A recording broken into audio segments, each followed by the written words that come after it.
Hello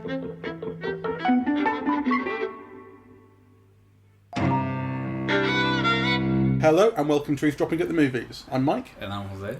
And we're talking about today a film that I've wanted to see for ages, Playtime. Yes. Directed by Jacques Tati. Yes, I thought I had seen it, but actually I was confusing it with Monsieur Hulot's Holiday. Well, Monsieur Hulot appears in this.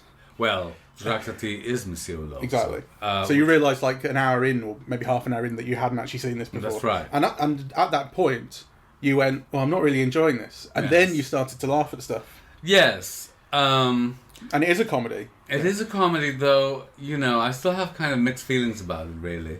I mean, I think it's a film that does make a lot of demands on the viewer, you know, and This is one of the reasons I've never watched it before, because I always knew I would need the occasion to sit down and not pause it, not do anything. I would have hoped it would have come to a cinema. Yes. You know, then it would have been, all the control would have been taken away from me. I knew that I would never be able to watch it when I was doing something else. No. Because I knew it's visually demanding, it's visually rich, all that kind of stuff. Yeah. I'm glad I saw it with you, because I think I would have turned it off after the first 15 or 20 minutes. Right. Do you think it improves after that and you would have missed out? I think it does improve. I think it's really interesting. I didn't find it fun, even though I laughed a lot and it was entertaining. You know, I think the absence of a plot, really, and the absence of characterization and the leisurely pace, you know, it was not... I mean, it was not a difficult watch, but it was not an easy watch either. Yeah, the things that draw you into a film, which are those things, which are characterization and story, you know, they're very loose here. Yeah. So you thought you'd seen it before and then realised you probably haven't. Or if you have, it's a long forgotten memory. That's right. So what did you think you knew about it before going in?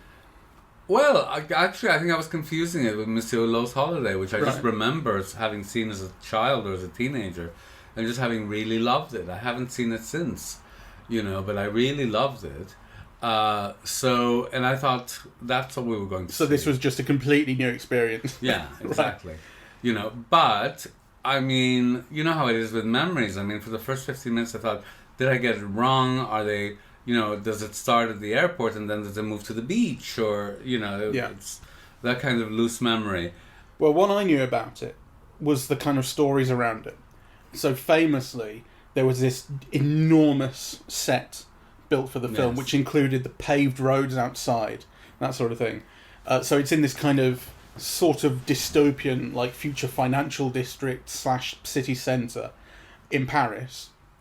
It's very impersonal, very detached. You know, you see the Eiffel Tower like twice. Once is at a great distance, and the other is as a reflection in a window of these great glass buildings. Like that kind of that rich, you know, original Paris is a long way away from where the film is set.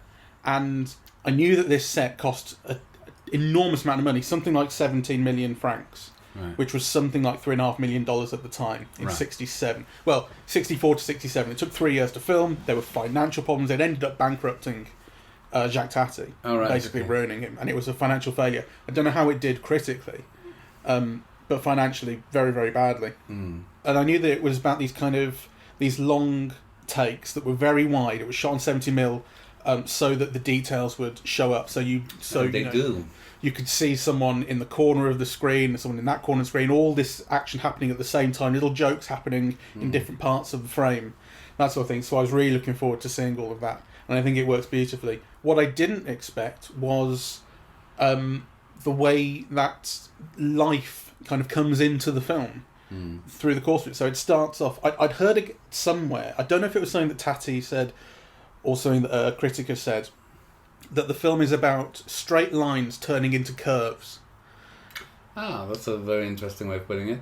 So people kind of walk in straight lines, turn at sharp angles. Obviously the buildings, that sort of thing, are regimented. They're in these rows and they're all identical. And as the film goes on, particularly during the course of the restaurant scene, which is probably the major part of the film, life kind of starts to emerge. People start dancing, people start getting drunk, chaos starts to emerge, colour comes into the film. You know, for a long time it's it's greys Right. and it's dark blues and dark greens, and that's about as much colour as you get. And then people start wearing kind of bolder dresses and that sort of thing.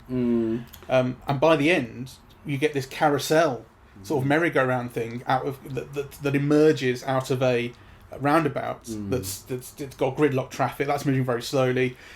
The music really cues you in to get the joke that it's kind of carnival music. There's kind of old people there with young kids and balloons, like grandparents, grandchildren, all this kind of stuff. Someone selling ice cream. Actually, I got quite moved at the end. Oh, that really? all this life had kind of come into the film, and it was so joyous.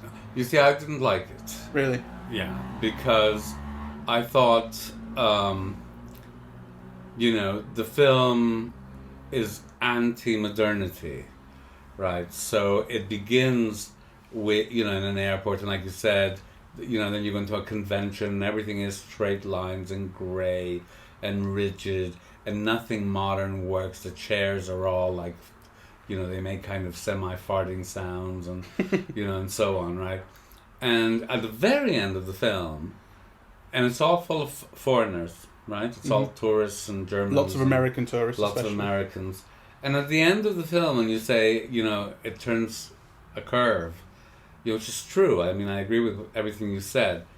But the reason why I don't like it is because, towards the end of the film, what you get is the old France back into the picture.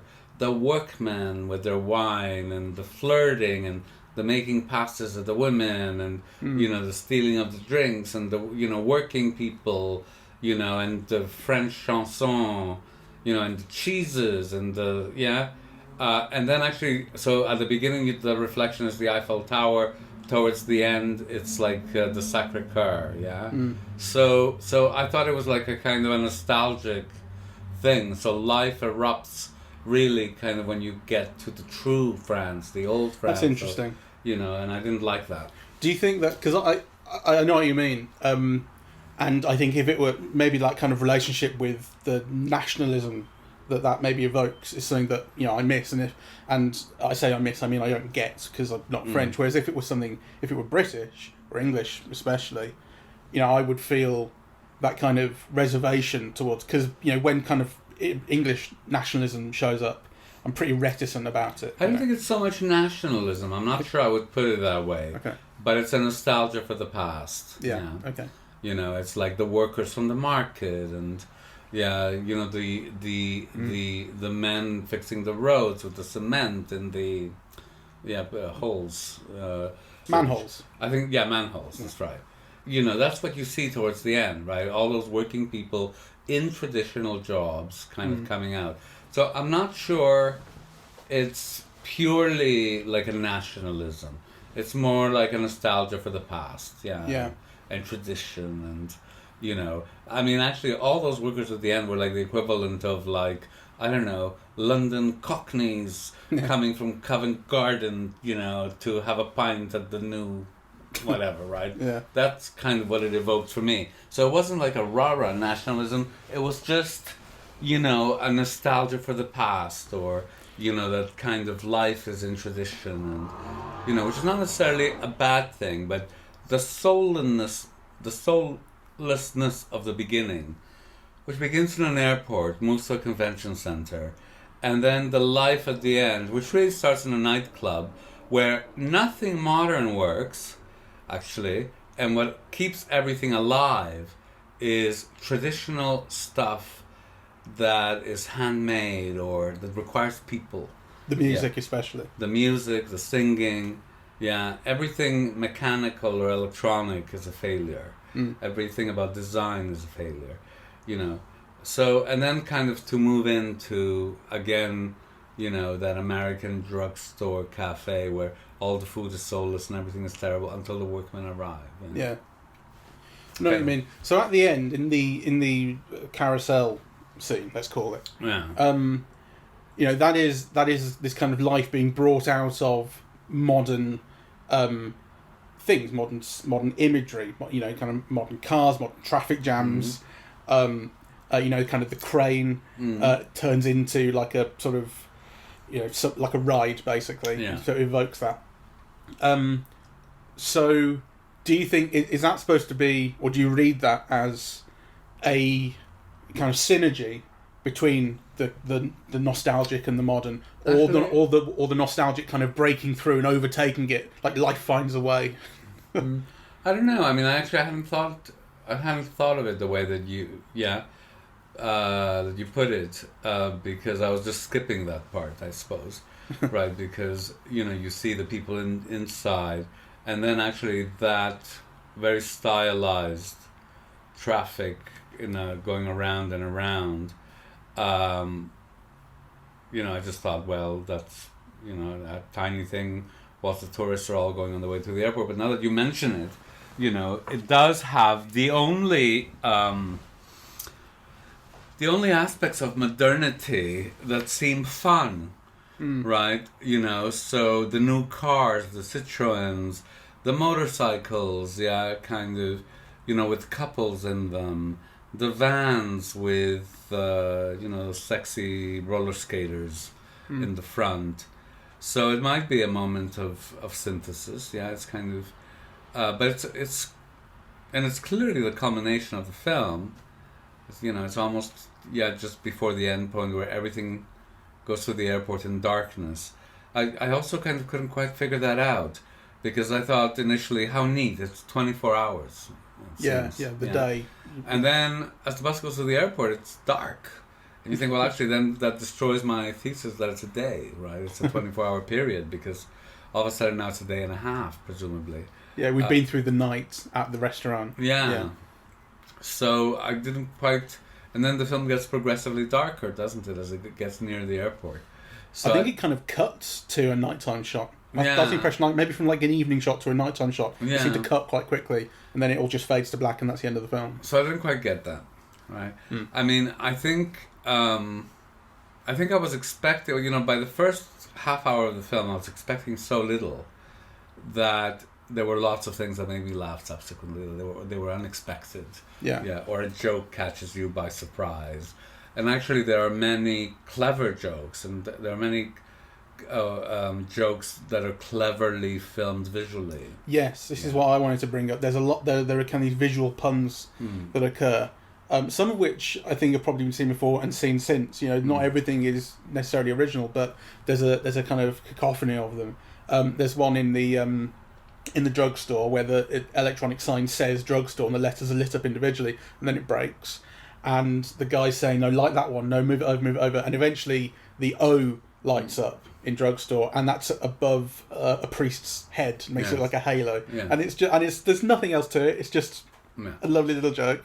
I think there's one where like a guy's locking a door at the bottom, and the handles make it look like horns on his head, something like that. There's a really nice one, which again is really evocative of the kind of thing I've seen a few times, where in the long scene where Monsieur Hulot goes to his friend's, meets an old friend and goes around to his apartment, and they're watching TV, and the TV's kind of built into the wall, and then you see the other character, who you see quite a lot, the girl. She's in the next apartment, and you're watching from outside. There's kind of, it's part of the image of modernity in the film that there's transparency to everything. These are supposed to be private places, but they're right on a very busy street, and they have curtains, but they're not using them, and you can see right in and see everything, and you're entirely outside looking in as a voyeur. And the TV seemed to be back to back on this connecting wall, and then the shot is held from side on, so it hides the TVs, and you just see the people on the left and the people on the right, essentially watching each other through the TV. That's the visual kind of joke, and and so what happens on the right is responded to on the left, like someone comes in with a broken nose, and everyone on the left goes ooh, the bits. I think one of the guys starts to undress on the left, and on the right they tell the daughter to go to her room because it's not for her. I think there's some really beautifully precise and interesting visual design. There's one joke that I loved, one of the first ones that I really laughed at, where in the kind of office building Monsieur Hulot visits at the start, you get to this floor where it's shot from sort of waist height, so you see these this grid of filing cabinets, what appears to be, and then a little later you see the shot from a floor above, and you realise that these filing cabinets are actually cubicles that people work in, which is interesting, and also I think probably anticipates like the cubicle office by quite a few years. I think that's kind of an era to come, really. And when you're looking at this top-down shot, there's this lovely bit where someone's on a phone call to someone in a cubicle, like 3 cubicles away, and you can see them both on the phone. And one of them says, "Can you get me the figures for such and such?" And so the other guy puts down the phone, runs to the cubicle that the guy is in, and on the outside, it is a filing cabinet, so he takes out some document, runs back to his own cubicle, then gets on the phone and says, "Yeah, the figures are blah, blah, blah." And it's like, he could have just done that. It was on his cubicle. Yes. I love that sort of comic, cartoony, manic thing. And the film has a lot of that going on. There's some very beautiful joke design. Yeah, the cartoony aspect, for sure. But you never thought that there was anything at stake for the character. Like, nobody was ever really in any danger. Oh, no, that's true. Or, you know what struck me most, actually? That until the end, where, you know, a worker makes a pass and the girl says, no, you know, that there is not even a suggestion of sex anywhere in the film. No.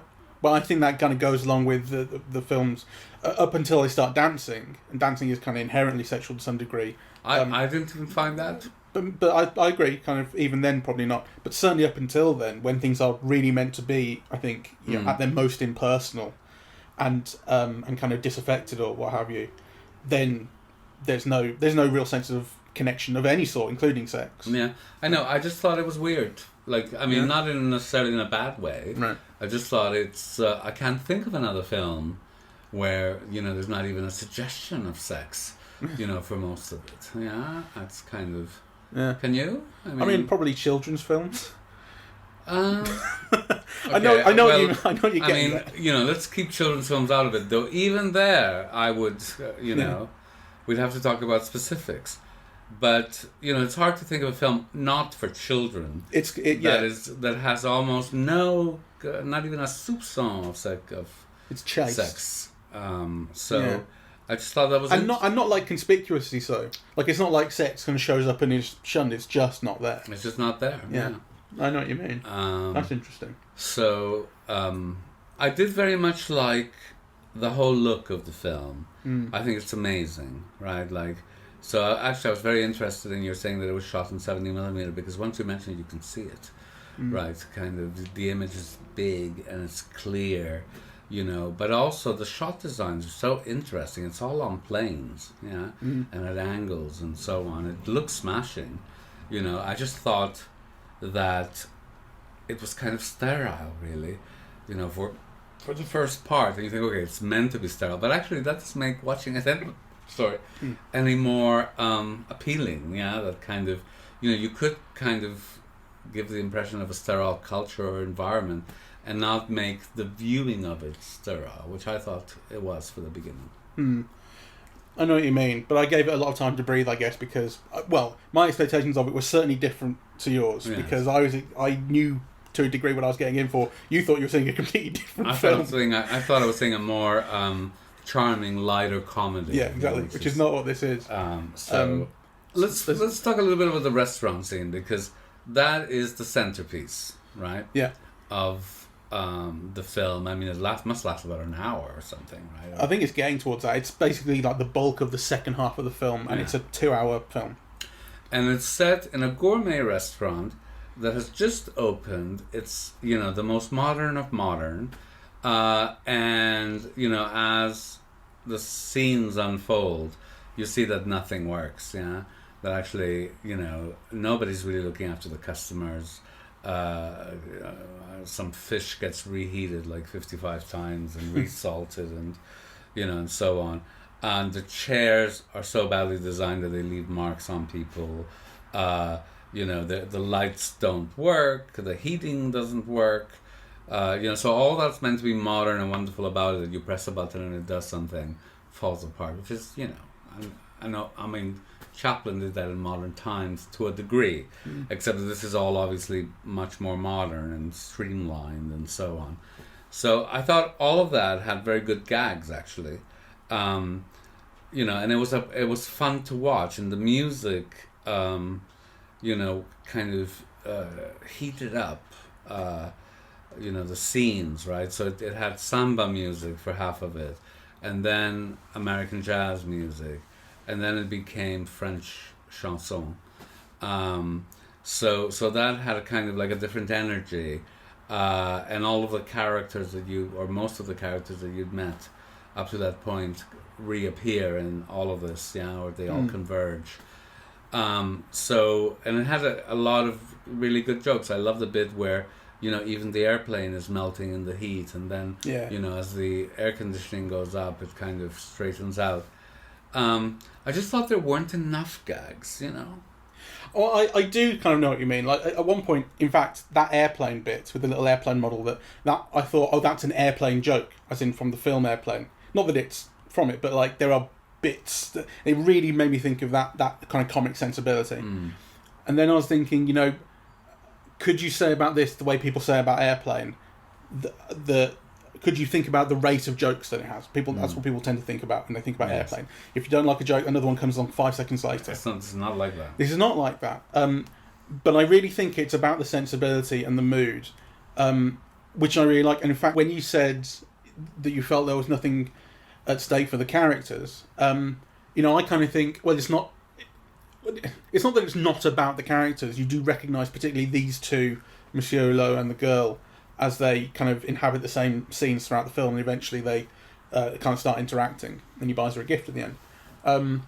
So, clearly it's kind of their experience of this, but it's that classic comedy thing of, you either have a weird guy in a normal world or a normal guy in a weird world. Like a lot of comedy setups can kind of be reduced to that to some degree. This is very much normal guy in a weird world. Monsieur Hulot. That's the problem, because it's not a weird world. It's just a modern world. But it's not though. Like, it is comically dystopian. I think it is exaggerated, and Monsieur Hulot is stumbling around, confused by what's like right at the start. He's going in for what appears to be some kind of meeting in this office. And the elderly sort of guard / concierge says, "Okay, just sit there." And the shot shows Monsieur Hulot on the one side, and the other side is this very long hall. And down the hall, you hear footsteps, and you see this guy. He's very, very small. And Monsieur Hulot's going, "Okay, I can get up to go and see him." He's like, "No, just sit there." And this guy's taking forever to walk towards the camera. And it's just this, like, absurdity that, we know the guy's there. He's going to take forever to get here. And this weirdness is what Monsieur Hulot is sort of saying, okay, but I can just go and see him. You don't have to take this much time. And the concierge is going, no, it's fine, just sit there. This is how we do things. He goes into the meeting room, and it's this kind of fish tank, with just glass walls where everyone can see in.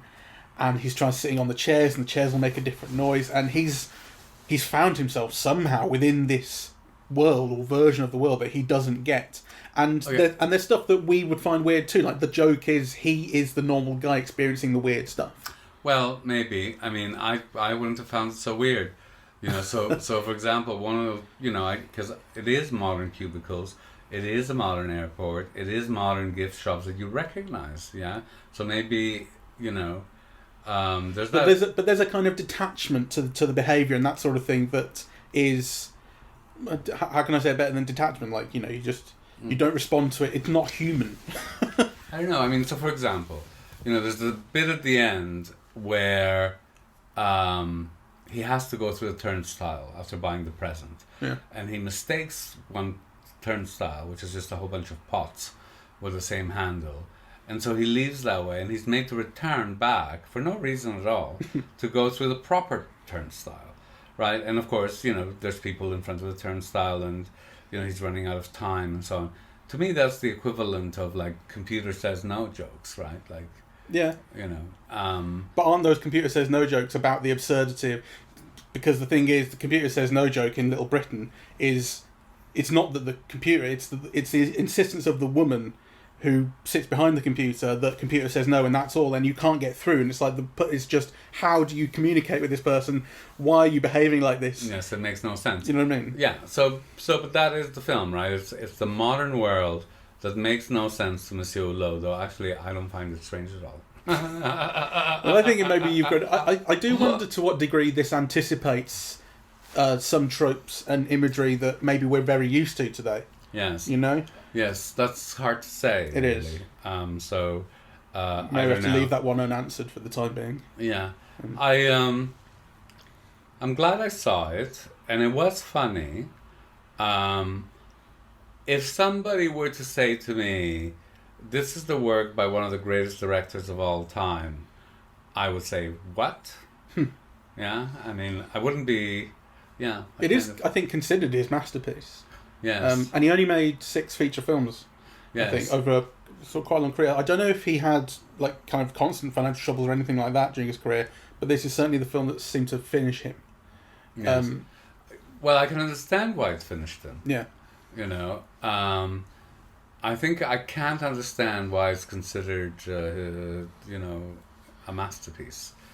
I think I can. I mean, there's a great deal of care in the design and the execution. Oh, of everything. That we can agree. And the ambition and the scale of the sets and the imagery and that sort of thing. Care and ambition, yes.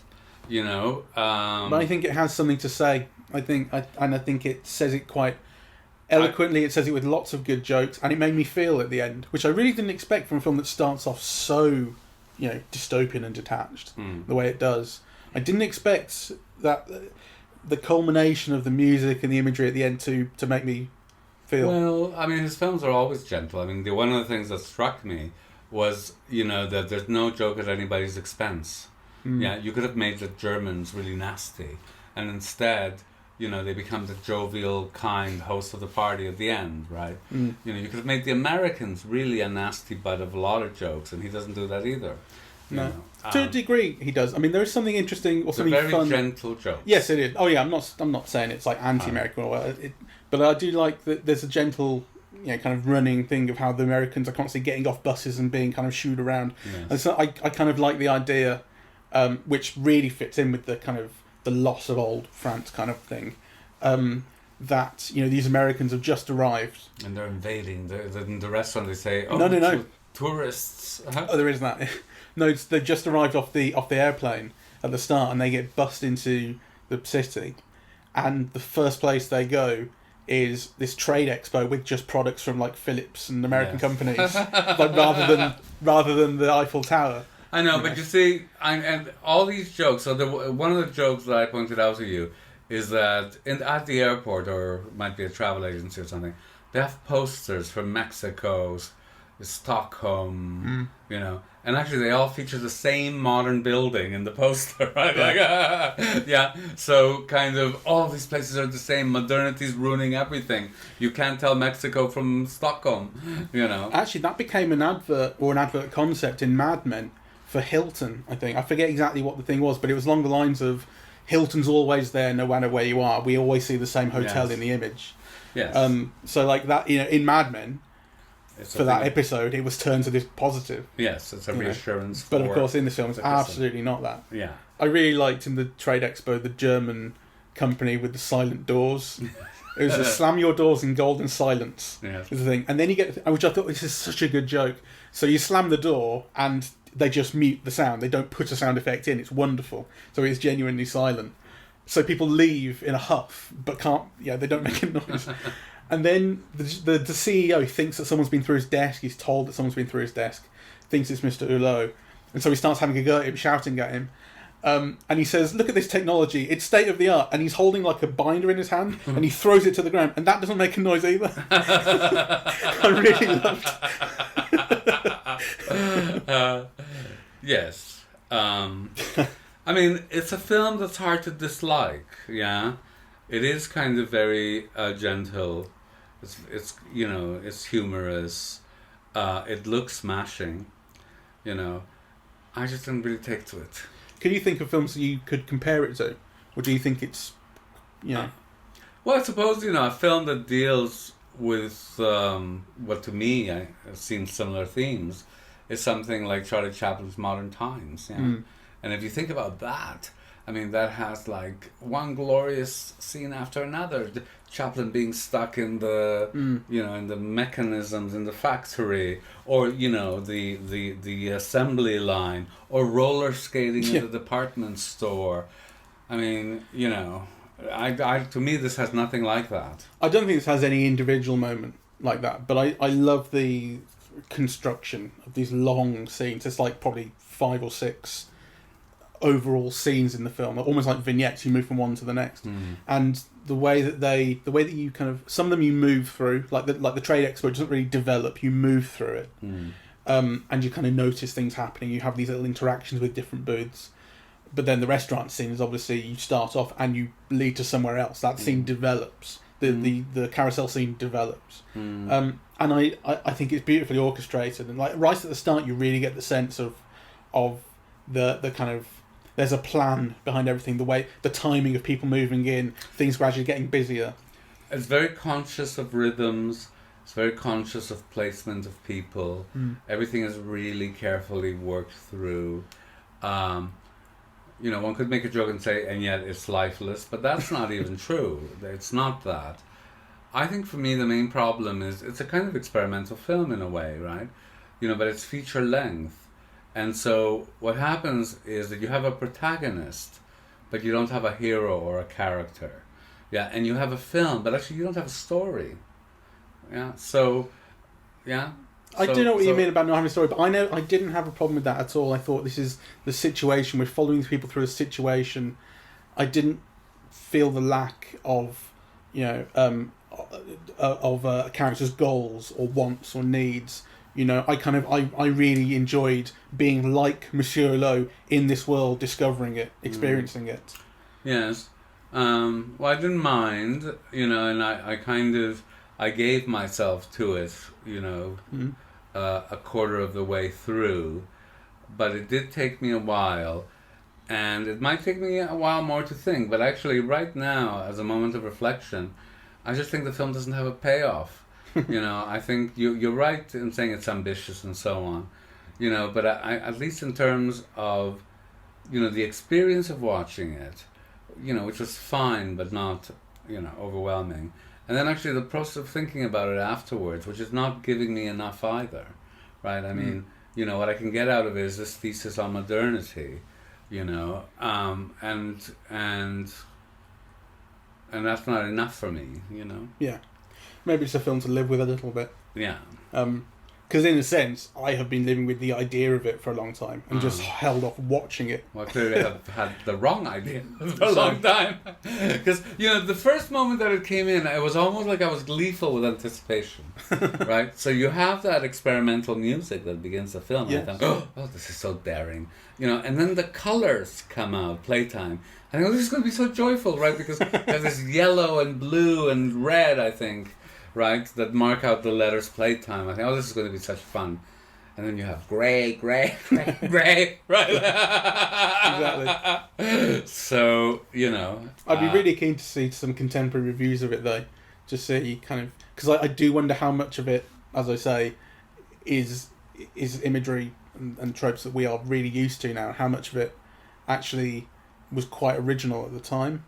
Well, it'll be interesting to see. I really don't know. I mean, my impression, and I don't know where I get it, is that it was badly received, yeah? And, that the reviews were mixed, but also it had some very negative reviews. And he had been somebody who, as you said at the beginning, had made very little films, but had made very, very successful films. Yeah. Right. So, this was not a success. I'm looking at Wikipedia on his page. It has a kind of bit for each film. Trying to see if it has anything on the reception of Playtime. It says Playtime was a critical success. Francois Truffaut praised it as, quote, a film that comes from another planet where they make films differently. But that's the only sense you get of how it was received at the time. And then you get there's a very good line, which still applies. And then there's a bit about how, in many years later, other directors and other critics call it one of the greatest films of all time. Right. So, yeah.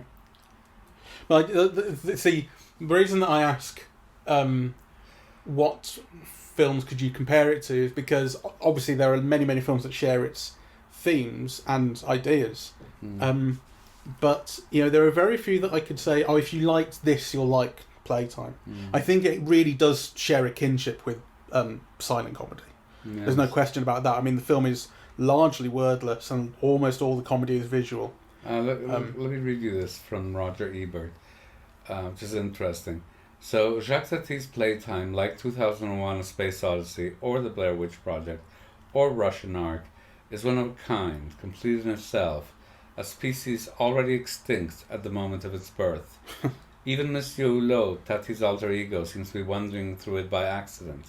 Instead of a plot, it has a cascade of incidents. Instead of central characters, it has a cast of hundreds. Instead of being a comedy, it is a wondrous act of observation. It occupies no genre and does not create a new one. It is a filmmaker showing us how his mind processes the world around him.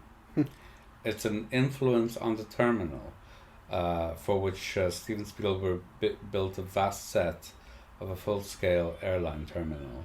Yeah. Right, yeah. Playtime is Jonathan Rosenbaum's favourite film, and unlike many of its critics, he doesn't believe it's about urban angst or alienation.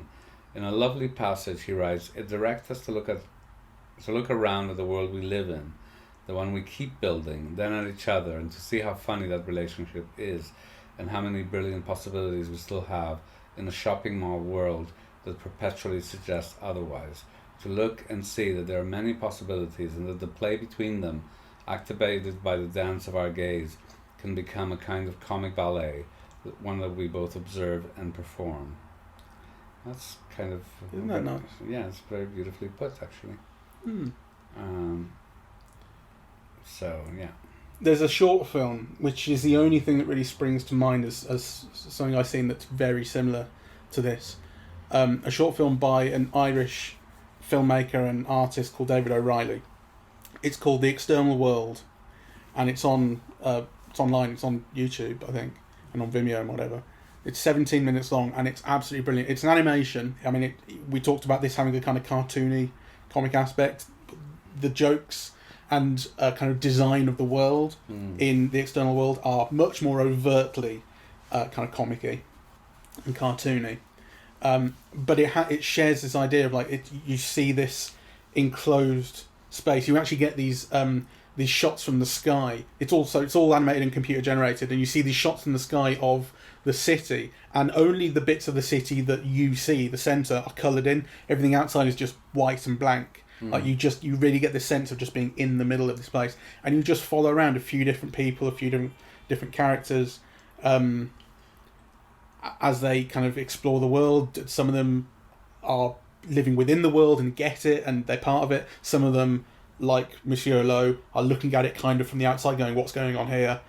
And it culminates in this very beautiful piano recital scene where all of the characters that you've seen and enjoyed show up and they all kind of, as you said, congregate in this place, and just beautiful piano piece. But it's beautiful, so I really recommend that. This is like a 17-minute version, more colourful, of Playtime. Yes, really worth watching.